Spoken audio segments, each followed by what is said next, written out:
Tonight, we trace your steps along jagged peaks and valleys, the kind that cut the sky into shards of silver, where clouds rest like sheep and rivers carve secrets into stone.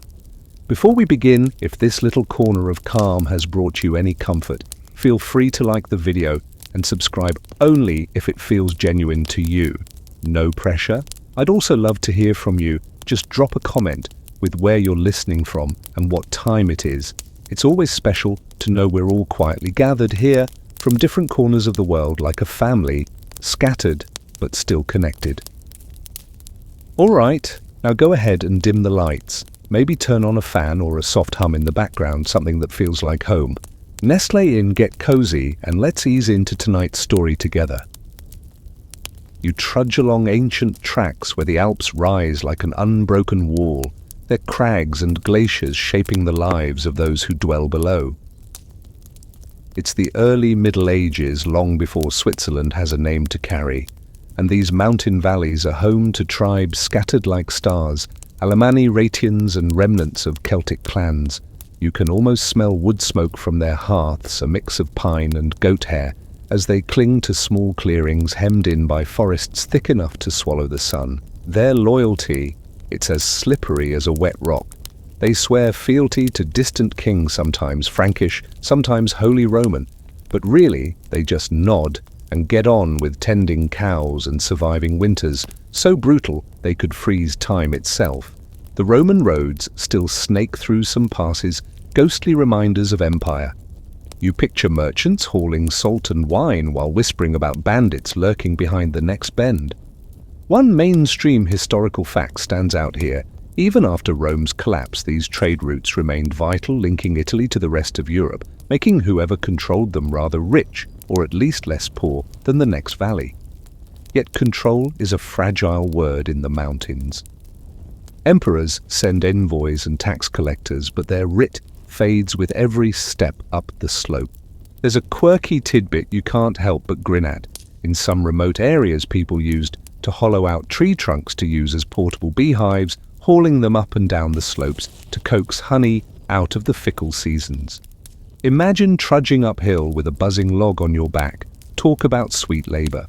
As centuries roll, Christian missionaries climb into these valleys, planting crosses where once only pagan totems stood. Monasteries sprout like stone mushrooms, claiming land and souls alike. Historians still argue whether these early monastic settlements were purely spiritual outposts or cleverly disguised tools of imperial control. Either way, the monks introduced literacy, winemaking, and a taste for order. You can almost hear Gregorian chants drifting through cold air, mingling with the bleating of sheep. The people here, your people in this night's dream, develop a stubborn streak. They rely on no one, not even their so-called rulers, because surviving in a land of avalanches and landslides makes you distrustful of promises. They form village councils to settle disputes, sometimes ignoring whatever fancy edict comes from Aachen or wherever the king's court is parked that year. Their world is tiny, but fiercely theirs. Every path you follow leads to a pass, and every pass feels like both a gateway and a trap. Raids from neighboring valleys aren't rare, and tales of legendary mountain spirits haunt every fire-lit gathering. They say there are creatures that lure travelers off paths with glowing lights, probably just drunk shepherds, but you never know. The mountains keep their secrets well. As you walk further, you see how geography itself is the shield and the sword. Empires can claim the Alps on parchment, but in reality, armies dread them. The terrain eats invaders just as it once frustrated Rome. You sense the quiet beginning of something larger. These tribes, with their stubborn pride, are like stones waiting to roll downhill, gathering momentum. Night falls, stars spread like frost on black glass, and in the valleys below, tiny flames flicker in wooden huts. No one knows it yet, but the independence you'll later celebrate starts here in the silence between mountains, where people learn to live on their own terms, even under crowns that barely remember they exist. You step into the soft glow of dawn where the mountains seem gentler, as if they're catching their breath before the next storm. The valleys are dotted with wooden chapels, fortified farmhouses, and the occasional castle perched on a cliff like a hawk watching its prey. This is the era when Charlemagne's legacy still lingers like the smell of a feast long cleared away. You tread along paths where his empire's reach is remembered less for its glory and more for its paperwork, those endless decrees that tried to stretch order into places where nature scoffs at order. Under the Frankish kings, these highlands are absorbed into what is essentially a patchwork quilt of feudal obligations. Lords and bishops carve up the land, and monasteries gain power as much from their accounting books as their prayers. You see abbots directing peasants with more authority than soldiers. They own the grain stores, and in the medieval world, he who controls bread controls loyalty. The people give a portion of their harvest upward, often muttering curses under their breath, but they comply because resisting a mounted knight with a taste for burning crops isn't the kind of rebellion anyone survives. One mainstream historical fact hits you here. Monasteries like Einsiedel become centers of both faith and economy, holding vast lands and wielding influence that rivals secular rulers. They host pilgrimages, drawing visitors who trudge over miles of rock-strewn trails to pray at shrines said to work miracles. You pass by one such shrine in your imagination, where candles drip like stalactites and the smell of incense mingles with goat dung outside. Not exactly divine, but somehow deeply human. Quirky tidbit time: did you know some medieval Swiss herdsmen believed their cow's milk yield depended on whether the farmer yodeled to them? Yes, yodeled. Picture it, a burly man with frost in his beard, singing to Bessie on a foggy morning. Historians might not put that in the official chronicles, but it's the kind of truth you feel in your bones. As feudal lords tighten their grip, the mountains teach their own lessons. People form tight-knit communities, holding councils to decide local matters, ignoring distant kings whenever they can. They're practical like that. A storm wipes out half your herd. You don't ride to the emperor, you ask your neighbor for help, and tomorrow you help them back. These early cooperative habits plant the seeds for what later becomes the Swiss idea of shared governance. But power rarely stays still. Charlemagne's empire fractures like ice underfoot, splintering into smaller realms. With every new ruler comes new taxes, new oaths, and new banners to swear to. You can almost hear the weary sighs of villagers changing allegiance yet again because survival demands flexibility. The Holy Roman Empire rises from these ruins, claiming these lands as part of its immense and rather chaotic dominion. On paper, the emperor's authority stretches here, but in reality it's more like a polite suggestion. Historians still argue whether this loose, feudal structure gave the Swiss an early taste of autonomy or simply left them neglected until they were strong enough to care for themselves. Either way, you sense a pattern: the higher the mountains, the weaker the chains. As centuries roll on, knights parade down valleys in armor that gleams like mirrors demanding homage. You stand at a village edge, watching farmers bow out of fear while hiding a glint of defiance in their eyes. Feudalism feels suffocating, yet those who endure it grow resilient. They know every inch of their land, where the snow lingers longest, where the paths twist just enough to confuse outsiders. And then there's the church, ever present, ever watchful. Priests preach obedience, but they also become allies when lords overreach, occasionally siding with villagers to maintain peace. The balance of power here is delicate, like walking a ridge with cliffs on both sides. You never quite know which way it will tilt. As dusk settles again, you climb higher, the air thinning, and look back at valleys bathed in amber light. Below, life continues, harvesting, praying, yodeling at cows, seemingly small acts that slowly shape a distinct identity. The mountains guard their people, but they also test them, forging a stubbornness no emperor's seal can break. This is where the Swiss character, independent, communal, and quietly rebellious, begins to harden like ice overnight. You move onward into a century where the air feels heavier, as if the mountains themselves sense a coming storm. The Holy Roman Empire claims dominion over these valleys, but you notice a new name creeping like ivy along stone walls: the Habsburgs. From their castle in Austria, they extend their reach westward, And with every step, the freedoms of these alpine communities shrink. You walk past toll gates where merchants grumble about paying fees at every turn, each coin clinking into the coffers of Habsburg lords who rarely set foot here. The Habsburgs see these passes not as home, but as keys to Italy, to trade, to wealth. Whoever controls the routes controls the lifeblood of commerce, so they build fortresses, tighten taxes, and impose their officials. One mainstream historical fact stands out: by the late 13th century, Rudolf Bate of Habsburg had become German king, and his dynasty began planting its authority deep into Swiss territory, replacing local nobles with their own loyal men. You can practically feel the resentment simmering as villagers bow with clenched jaws, muttering insults they dare not say aloud. Then comes a quirky detail that almost feels too odd to be true. There are stories of Habsburg tax collectors traveling with portable scales, so paranoid about being cheated that they weighed every grain of salt collected. Imagine the tedium of counting salt crystals under the glare of suspicious farmers. Not exactly the stuff of imperial grandeur. As control tightens, resistance brews. You pass through the forest canton of Uri, where whispers travel faster than wind. People there have long claimed ancient charters, granting them freedom's documents, so worn they're practically legend. Whether these charters are real or cleverly forged, historians still argue, but the belief in them gives the people courage. They refuse to let Habsburg sheriffs trample their rights, and you sense the first sparks of rebellion catching in the dark. In Schwyz and Unterwalden, the pattern repeats. Villagers gather secretly in wooden barns, their breath misting in the cold, as they plot how to push back. They don't dream of overthrowing an empire, they just want to live without some distant lord dictating how they milk their cows or use their forests. Their anger grows when Habsburg bailiffs, infamous for their arrogance, strut through villages as if they own every stone. You almost hear boots crunching on gravel, the silence thick with unspoken rage. The legend of William Tell begins to take shape in this atmosphere. You picture a marksman forced to shoot an apple off his son's head to prove loyalty, and then turning his crossbow against the tyrant who humiliated him.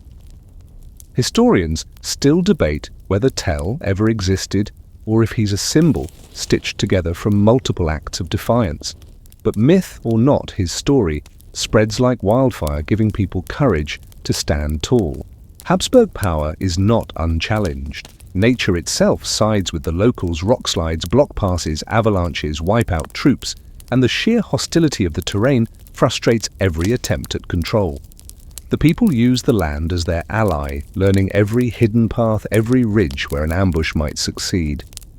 You imagine them melting into the woods at the first sign of soldiers, only to reappear later with a vengeance. One winter night, you follow a group of farmers trudging through snow to a clandestine meeting.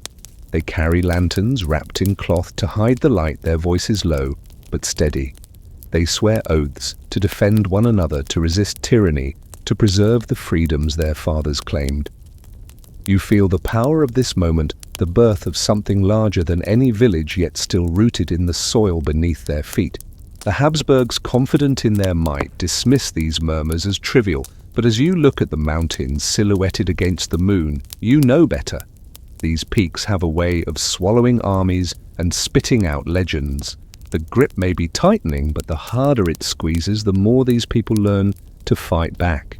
By the time you leave this scene, the valleys hum with quiet defiance. Underneath the surface, rebellion gathers like snow on a ledge, ready to crash down with the first tremor.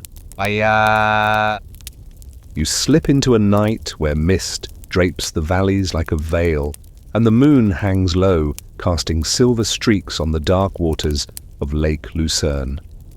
The air smells of pine and damp earth, and every shadow feels alive with secrets. Tonight you walk toward a meadow known as Rutli, a quiet patch of grass overlooking the lake where history and legend blur so perfectly that you can almost taste the suspense. The year is 1291 or so, tradition claims, and three men step out from the darkness, each representing one of the forest cantons, Uri, Schwyz, and Unterwalden. Their boots crunch softly on dew, and their hearts beat louder than the wind. The three men, nameless in this moment yet destined to become symbols, stand in a circle and raise their hands to the starlit sky. They swear an oath not to conquer, not to seize crowns, but to defend each other against oppression, to stand united against any lord who dares trample their rights. This oath at Rutley is one mainstream historical fact every Swiss schoolchild knows, though historians still argue whether it happened exactly here, exactly then, or at all. But you can feel its truth in your bones because sometimes belief shapes history as much as reality does. The night is thick with tension, and you can almost hear the lake lapping at the shore below, as if nature itself is listening. They agree to rise together against the Habsburg bailiffs, who have turned their valleys into cages. They promise that no tyrant's chain will bind them again. You imagine the flicker of their torchlight catching in their eyes that have seen enough arrogance from distant lords to last a lifetime. Here's a quirky tidbit. Local legends say that during this secret gathering, a curious cow wandered into the meadow and spooked them so badly they nearly drew their weapons. Whether true or not, the thought of these brave oath-takers jumping at a cow's moo adds a human touch to a night that feels larger than life. The pact is simple yet radical. They pledge to settle disputes internally, to support one another, and to resist outside domination. No signatures, no seals, just words and will. In an age where oaths can bind more tightly than iron, this is enough. And as you stand there with them in the chill air, you realize this is not just an agreement, it's the quiet birth of a confederation. They part ways before dawn, slipping back into their valleys like ghosts, each carrying the weight of what they've done. They know the risk. If caught, they would face brutal punishment. Yet fear bows before determination. From this night forward, resistance has a name even if no banner yet waves above it. In the days that follow, word spreads like smoke curling into every village and mountain hut. People whisper about the oath, passing the story, along with bread and wine. The myth grows with each retelling, feeding courage where despair once lingered. The Habsburgs, of course, remain unaware, smug in their castles, believing the valleys subdued. But you and I know the tide is shifting. Historians still debate whether the Pact of 1291 was an isolated local arrangement or the deliberate founding act of Switzerland as we know it. Some argue it was a simple defensive treaty, others call it the spark that lit the long fuse of independence. Whatever the case, it plants a seed of unity that will not die. As you leave the meadow behind, dawn stains the peaks with gold and the lake glows like molten metal.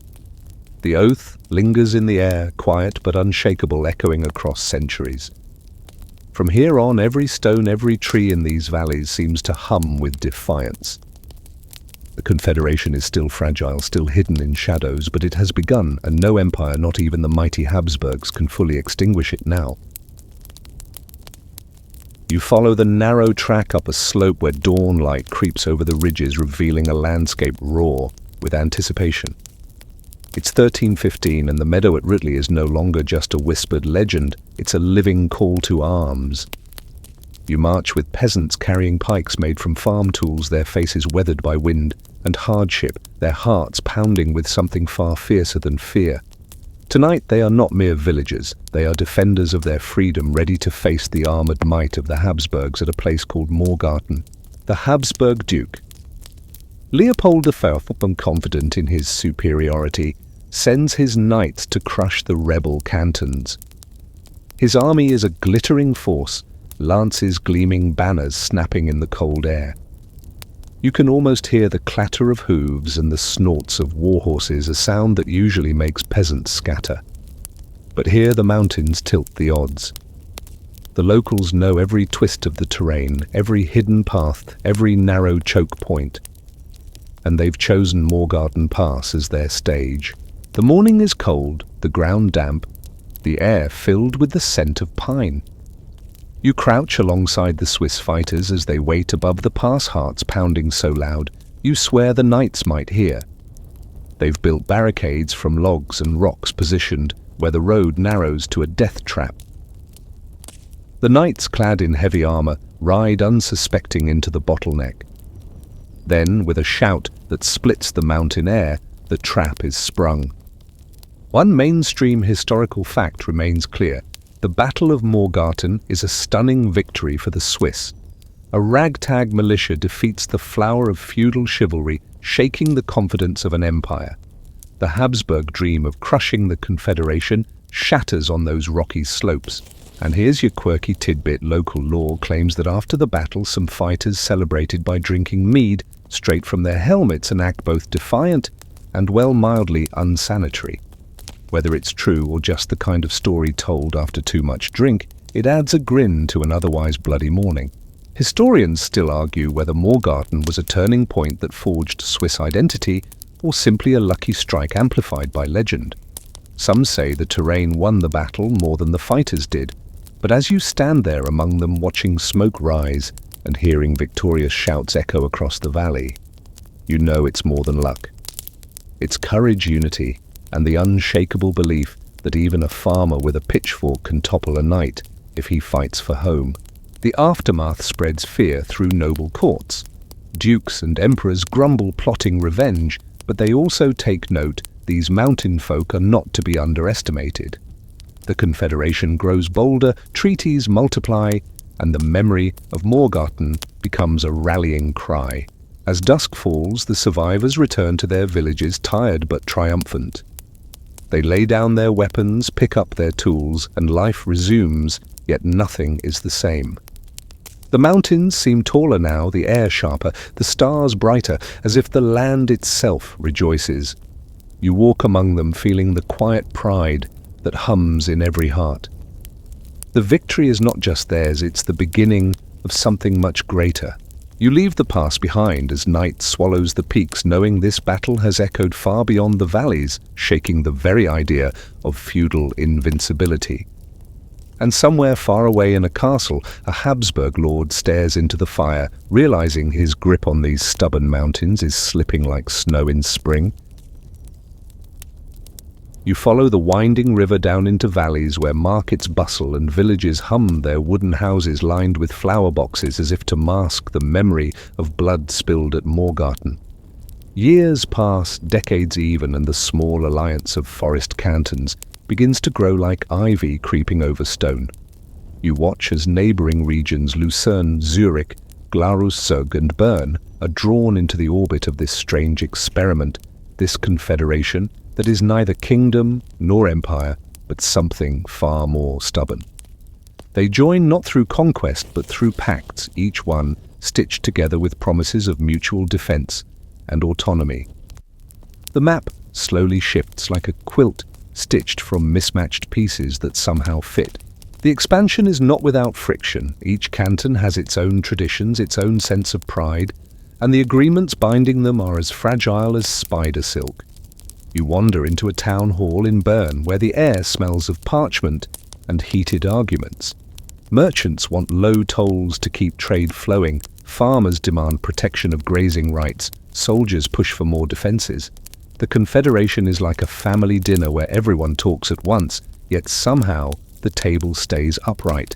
A mainstream historical fact stands clear here. By the mid-14th century, the Swiss Confederation had grown to 8 cantons, its network of alliances formalized in treaties that baffled outsiders used to clear hierarchies. There was no king, no central parliament, just a web of agreements and the will to stand together when threatened. Outsiders scratched their heads, but the system worked. And here's a quirky tidbit to lighten the mood. In some towns, the signing of treaties was celebrated not just with feasts, but with elaborate wrestling contests where men greased themselves with animal fat before grappling. Imagine negotiating serious political matters and then slipping around in a wrestling pit only in the Alps. Despite unity on paper, conflicts flare. Zurich, ambitious and wealthy, sometimes acts like the loud cousin no one wants to cross. Bern, ever martial, pushes military expansion that makes others nervous. Even so, when danger looms, they rally. You can almost hear the beating of drums and the raising of pikes whenever an enemy threatens their fragile harmony. Historians still argue whether these early expansions were driven by shared ideals of freedom or by cold economic calculation. Perhaps it's both. The cantons know that standing alone makes them prey to larger powers. Standing together, they can punch above their weight. The Habsburgs, still smarting from Morgarten, try again to reassert control.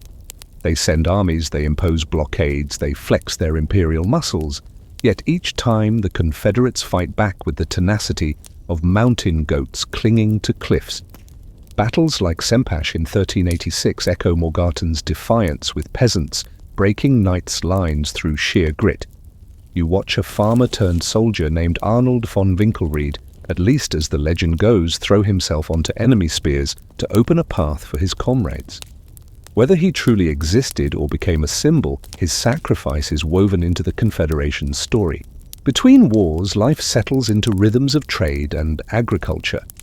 You stroll through markets where cheese wheels stack like golden suns and merchants haggle over salt and wool. Mercenaries, young men eager for pay and adventure, sign up to fight in foreign wars, their reputation growing with every campaign. They bring back not just coins but stories, spices, and sometimes trouble. The Confederation begins to be known across Europe, admired for its discipline, feared for its ferocity. Yet beneath the pride lies tension. Each canton guards its independence, jealously wary of being bossed around by any neighbor. The Confederation is less a solid wall and more a rope bridge, swaying in the wind, holding, but only just. You walk across it in your mind, feeling every creak. By the time night falls over these valleys again, the Confederation stands stronger than ever, but also more complex. It is a patchwork that somehow holds a song sung in many voices that rarely agree on the tune, yet keep singing together. The mountains watch silently, knowing that this fragile unity will be tested again and again, and only those who understand its delicate balance will survive. You climb higher now into a century, where the air feels sharper, the stakes higher, and the clang of pikes against armor rings across Europe. The Swiss Confederation, once just a whisper of rebellion, now marches into the spotlight with a ferocity that startles its neighbors. It is the late 15th century, and you march alongside Swiss soldiers, pikemen who carry weapons as tall as trees, their boots crunching frost as they descend toward the lands of Burgundy.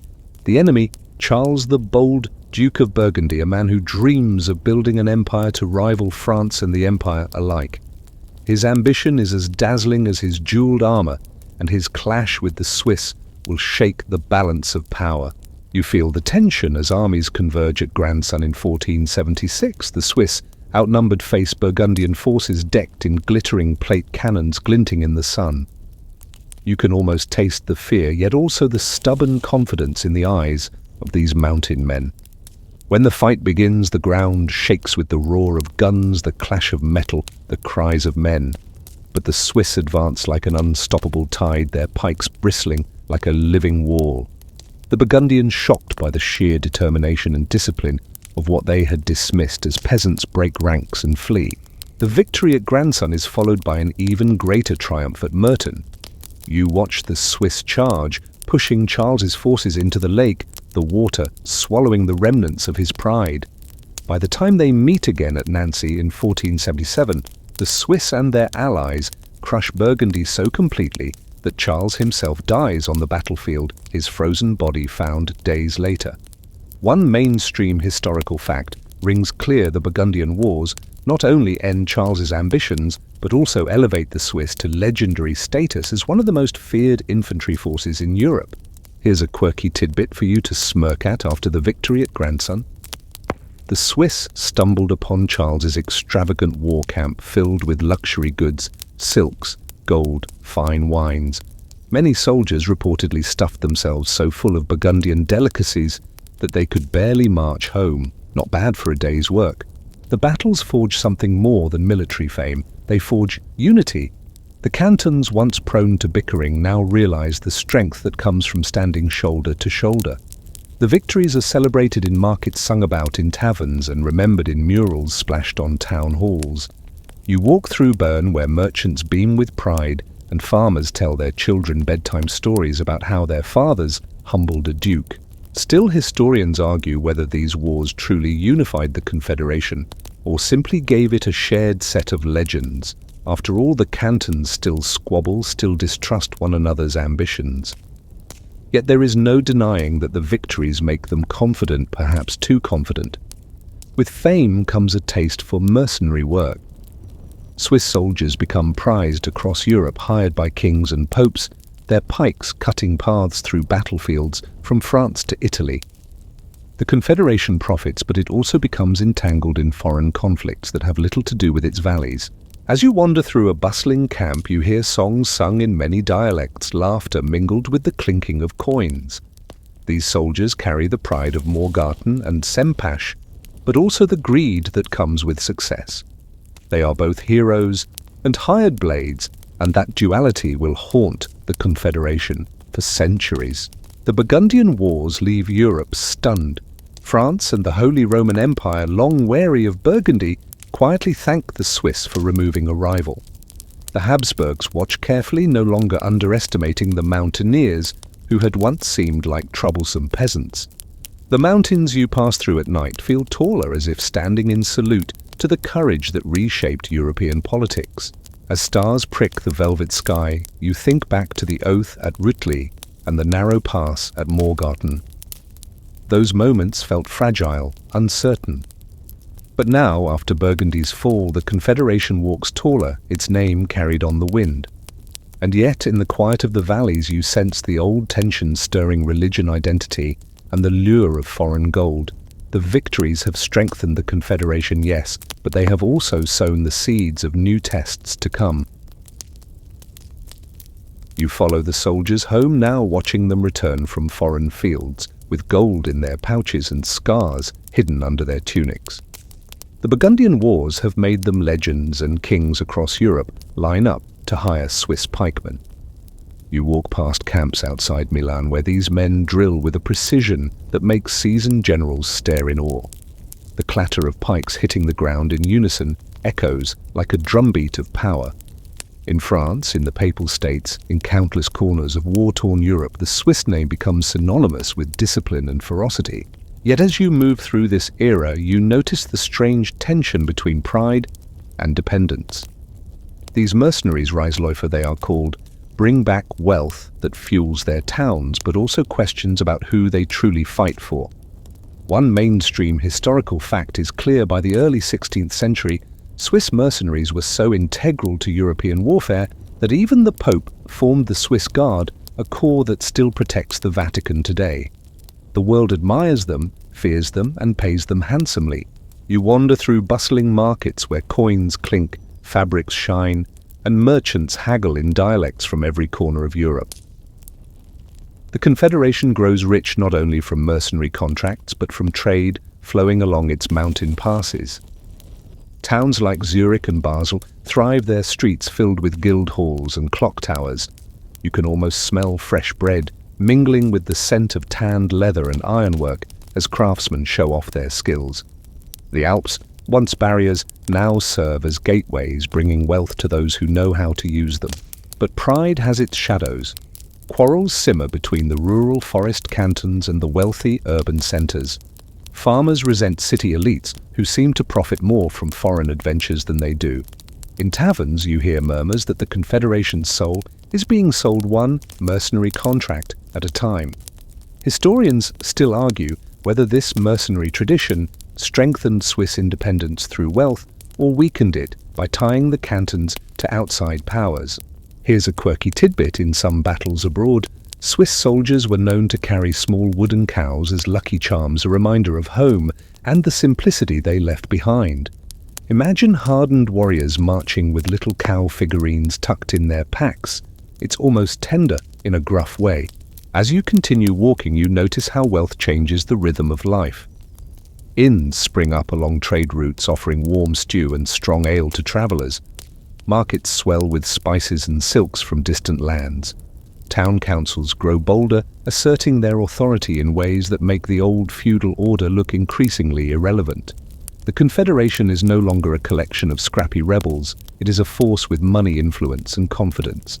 And yet, as the 16th century dawns, a chill creeps through this prosperity.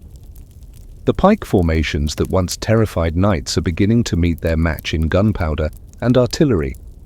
Swiss defeats, like at Marignano in 1515, remind everyone that even legends can bleed. The Confederation pulls back from expansionist dreams, settling instead into a posture of guarded neutrality, a habit that will define it for centuries. You wander into a village square where old veterans tell stories to wide-eyed children, their voices tinged with both pride and regret. They speak of glorious victories and friends buried in foreign soil, of riches won and innocence lost. The mountains loom above as if reminding everyone that true strength comes not from conquest, but from enduring. The mercenary era leaves behind a complex legacy: riches, fame, and a certain rugged cosmopolitanism, but also divisions and doubts. As the sun dips behind the peaks, you feel that the Confederation is at a crossroads. It has weathered the storms of feudal domination and foreign wars, but new winds are rising, carrying whispers of reform and conflict that will test the fragile bonds tying these cantons together. You drift into a century where bells clash with sermons, and the crisp mountain air carries the scent of burning books and the sharp tang of argument. The early 1500s have passed, and now ideas travel faster than armies.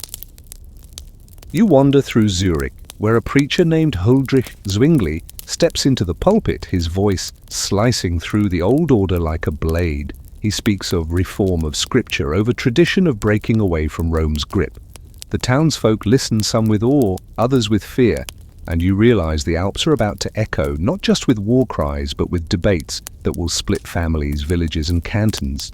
The Reformation sweeps through Switzerland like a windstorm, and each canton must decide whether to embrace the new Protestant teachings or cling to the old Catholic faith. Zurich and Bern turn to reform. Lucerne and the forest cantons stay loyal to Rome. You pass through markets where neighbors glare at each other over cheese stalls, their arguments louder than the cows. The Confederation, once united against outside threats, now fractures from within. One mainstream historical fact stands firm here: the Kappel Wars of the 1530s pit Protestant and Catholic cantons against each other in bloody clashes. You stand on the fields of Kappel, where soldiers pray before charging, each side convinced God stands with them. In 1531, Zwingli himself dies in battle, his body burned by enemies who see him as a heretic. The violence is shocking, but the real wound is deeper trust between the cantons shatters, and old friendships curdle into suspicion. For a moment, you find a softer scene. After one of the battles, legend says soldiers from both sides sat together to share a meal of milk and bread, a quiet ceasefire in the midst of chaos. This quirky tidbit, known as the Kappel milk soup story, may or may not be true, but you like to picture it. Men who had just tried to kill each other, dipping bread into the same pot, realizing perhaps that faith need not demand endless blood. Despite moments of calm, divisions linger. The peace settlements that follow the wars confirm the right of each canton to choose its own religion, freezing the Confederation into a patchwork of faiths. Zurich rings with Protestant psalms while Catholic processions wind through Lucerne's streets. You sense the tension in the air, like a string pulled tight but not snapping. Historians still argue whether this religious plurality was a strength forcing the cantons to tolerate difference, or a weakness that kept them forever fragile. The cities thrive in this period, intellectual centers buzzing with printing presses that spit out pamphlets faster than censors can burn them. You stroll into Basel, where scholars debate theology in candlelit rooms, while merchants trade with half of Europe. The Reformation brings literacy education and new ideas, but also fear, witch hunts, and moments of cruelty. In some villages, people whisper of devils lurking in the woods, and trials claim those unlucky enough to stand out. The Confederation is learning that ideas can liberate and terrify in equal measure. As the decades pass, the wars cool into uneasy coexistence. The cantons, though divided in faith, slowly relearn how to stand together when needed. They discover a reluctant truth: survival demands compromise. You feel it in the treaties signed with cautious hands, in the cautious smiles traded between Protestant and Catholic envoys. The mountains watch all of this in silence. To them, human quarrels are as fleeting as the clouds that brush their peaks. You lie back on a grassy slope as dusk settles, hearing distant bells from two churches, one Protestant, one Catholic, ringing at the same time. Their notes clash, but they also mingle, creating a harmony only the night fully understands.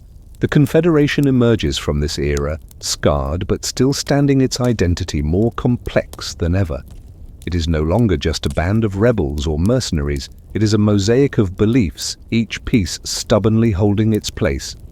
As stars bloom above you, sense the story moving toward its quiet climax. Soon another storm, this one far larger than any canton, will sweep across Europe, and the Swiss will have to decide whether to bend, break, or stand still as the world burns.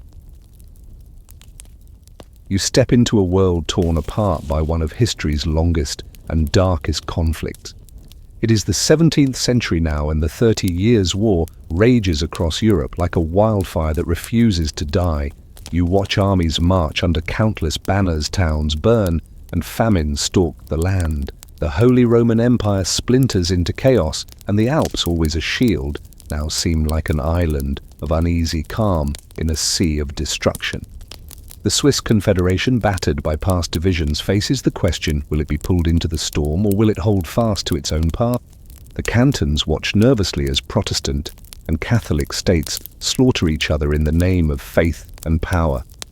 You wander through Zurich, where preachers warn of doom, then through Lucerne, where priests urge loyalty to Rome. The old divisions from the Reformation still ache, but this time the Confederation largely stays out of the fighting. Neutrality, once accidental, becomes deliberate. Villagers barricade passes, soldiers patrol borders, and envoys whisper at every court: Switzerland will not be a battlefield again.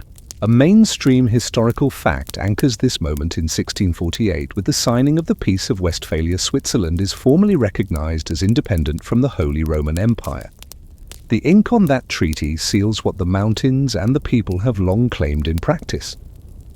For the first time, the Swiss Confederation stands on its own, free from imperial chains.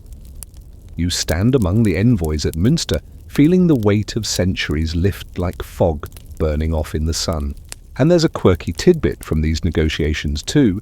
Some accounts say Swiss diplomats refused lavish feasts and instead requested simple meals of bread, cheese and wine, a quiet nod to their humble roots. The other envoys, dripping in silk, found it odd, but perhaps that simplicity was itself a statement. Switzerland's strength lay not in grandeur, but in stubborn integrity. Historians still argue whether the Peace of Westphalia marked true independence or merely confirmed what had already been reality for decades. Some point to earlier victories and treaties as the real moment of freedom. Others insist only Westphalia gave Switzerland its recognized sovereignty. But as you stand in that hall, you know the paper matters less than the spirit. It is the final recognition of a journey that began with 3 men swearing an oath under the stars. After Westphalia, the Confederation settles into a new rhythm. Mercenaries still march abroad, trade still flows, and cantons still squabble, but now they do so as an independent entity. The wars that ravage Europe leave Swiss valleys untouched, their neutrality respected, sometimes grudgingly, sometimes out of sheer practicality. You wander through a marketplace where life hums with a strange mix of caution and pride. The people know they are free, but they also know how fragile that freedom can be. The mountains stand eternal as always, their peaks glowing under the sun. You climb to a ridge where the world seems to stretch forever, and you think back on everything you've walked through: the oath at Rutli, the pikes at Morgarten, the clashes of faith, the treaties signed in trembling hands. Each moment was a stone laid on the path to independence, and now you stand at its end. Night falls slowly, the sky turning deep blue, then black. The stars appear one by one like the cantons themselves, separate, shining, but together forming something greater. The wind whispers through the pines, carrying the voices of centuries, and you let yourself breathe it in. Switzerland, the small confederation that shook empires, has found its place. And now, as the last echoes fade, the story softens, slowing like a lullaby. You imagine the villages below their windows glowing warmly against the dark. Inside, families gather by the hearth, cows settle in their stalls, and the mountains stand guard, silent and strong. The world beyond may still rage, but here peace lingers. You let the final images blur into stillness, a meadow by the lake where 3 men swore an oath a pass, where peasants toppled knights, a hall where independence was signed. All of it drifts together like snowflakes falling, each unique yet part of the same quiet storm. And as you rest in this calm, the peaks fade into dreams, whispering that freedom, hard-won, imperfect but real, can endure through the ages. Now let everything slow down, as if the mountains themselves are leaning closer to hush the world to sleep. The sharp edges of history soften, the clang of battles fades into nothing, and only the faint murmur of rivers remains. You picture the Alps under moonlight, their white peaks glowing faintly, their slopes dark and still. Somewhere far below, a farmhouse lantern flickers, and inside a family drifts into slumber, their dreams as quiet as falling snow. The story you've walked through tonight of oaths and battles of faith and fire, of treaties and pride, was never about glory or crowns. It was about people ordinary and stubborn who chose to stand together when the world told them to kneel. And isn't that a comforting thought, that even the smallest voices can reshape history if only they speak in unison? As you breathe in slowly, you let the images fade one by one. The meadow at Rutley melts into mist, the pikes at Morgarten blur into the shadows, the halls of Westphalia sink into silence. What remains is the feeling, the quiet strength of mountains, the warmth of shared courage, the peace that comes when the storm finally passes.